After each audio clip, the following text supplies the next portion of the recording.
আপনার প্রতিষ্ঠানে শিক্ষার্থীদের কাছ থেকে বেতন আদায় ম্যানুয়ালি করাটা ঝামেলা মনে হচ্ছে। সেই ঝামেলা নিমিষেই দূর করতে আপনি আমার স্কুল ম্যানেজমেন্ট সফটওয়্যারের মাধ্যমে সহজেই সমাধান পেতে পারেন। সেই ক্ষেত্রে আপনি আমার স্কুল ম্যানেজমেন্ট সফটওয়্যারে শিক্ষার্থীদের মাসিক বেতন এবং রিপোর্ট এবং আপনি চাইলে আপনার যাবতীয় হিসাবটা এখান থেকে দেখে নিতে পারেন। সেই ক্ষেত্রে আমাদের স্কুল ম্যানেজমেন্ট সফটওয়্যারটি ইউজ করতে হলে আপনাকে ফি সেট আপ, আপনার বেতন সমূহ সেট আপটা করে নিতে হবে। ফি সেট আপ কীভাবে করবেন এই ভিডিওতে আমরা জানছি। প্রথমে আপনি স্কুল ম্যানেজমেন্ট সফটওয়্যারের ফি কালেকশন নামের অপশনটিতে যাবেন। ফি কালেকশন থেকে ফি আইটেম হেড থেকে আপনি ফিগুলা, আপনার যাবতীয় বেতন সংক্রান্ত যে খাতগুলো আছে সেগুলো আপনি অ্যাড করে দিতে পারেন। ফি আইটেম হেডে গিয়ে এখানে অ্যাড ফি আইটেমটি আপনি সিলেক্ট করুন।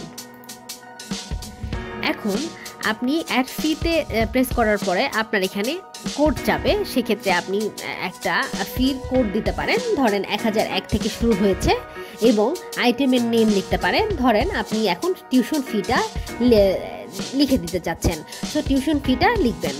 লেখার পরে আপনি এখানে ফি টাইপটাও সিলেক্ট করে দিতে পারেন এবং ক্যাটাগরিটাও দিয়ে দিতে পারেন, স্কুল ক্যাটাগরি বা কলেজ ক্যাটাগরি। সে আবার এখানে আপনার স্টার্ট মান্থটা কবে থেকে হচ্ছে সেটা আপনি সিলেক্ট করে দিবেন এবং এই ফিটা যদি মান্থলি হয় মান্থলি লিখে দিবেন। মান্থলি লেখার পরে এখানে আপনি চাইলে ফি নিচে আপনি এখানে আপনার স্টুডেন্ট যদি ডিফারেন্ট অ্যামাউন্ট থাকে আলাদা আলাদা ক্লাসে, প্রত্যেকটা ক্লাসের যদি আলাদা আলাদা ক্লাসে থাকে সেক্ষেত্রে অ্যামাউন্ট থাকে, সেক্ষেত্রে আপনি এখানে ডিফারেন্ট অ্যামাউন্ট লিখে দিয়ে আপনি আপনার অ্যামাউন্টগুলো লিখে সেভ করে দিয়ে দিলে আপনার হচ্ছে মাসিক টিউশন ফিটা প্রতি মাসেই শো করবে। তারপরে যদি আপনি এখানে চান যে আপনার সেম অ্যামাউন্ট, কিছু অ্যামাউন্ট আছে যেগুলো হচ্ছে আপনি বছরে একবার নিতে চাচ্ছেন বা আপনার পছন্দের মতো নিতে চাচ্ছেন, সেক্ষেত্রে অন রিসিভ রাখবেন। অন রিসিভ রেখে আপনি যেরকম ধরেন মিলাদ ফিটা আপনার অন রিসিভ বছরে একবার নিতে চাচ্ছেন, সেক্ষেত্রে অন রিসিভ করে আপনি এখানে যদি অ্যামাউন্টটা সবার জন্য সেম হয় তাহলে same amount for all class দিয়ে আপনি অ্যামাউন্টটা লিখে সেভ করে দিলেই আপনার অ্যামাউন্টগুলো সেভ হয়ে যাবে।